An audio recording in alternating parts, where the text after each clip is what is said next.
Bondia Yohana Mchanja ameonyesha moyo wa kishujaa baada ya kumshinda bondia kutoka Ufilipino John Vincent Laulinga na kutoa mkanda wa WBC International. Ushindi huu sio wa kawaida, ni ushindi unaotokana na nidhamu, maandalizi makubwa na mapambano ya muda mrefu. Kwa ushindi huu, Mchanja anaendelea kuiweka Tanzania kwenye ramani ya dunia mchezo wa ngumi. Ameonyesha kuwa mabondia wa Tanzania wana uwezo wa kushindana na kushinda dhidi ya wapinzani wa kiwango cha kimataifa. Hii ni historia nyingine kubwa kwenye ndondi za Tanzania.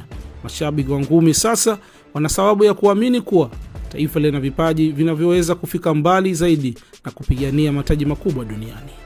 Leo kila Mtanzania anajivunia mafanikio haya. Yohana Mchanja ameibeba bendera ya Tanzania kwa heshima na kuonyesha kuwa kwa juhudi, nidhamu na kujituma hakuna linaloshindikana.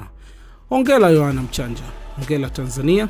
Endelea kuandika historia na kupeperusha bendera yetu kwenye majukwaa makubwa ya duniani. Safari bado inaendelea na Watanzania tupo nyuma yako kwa 100%.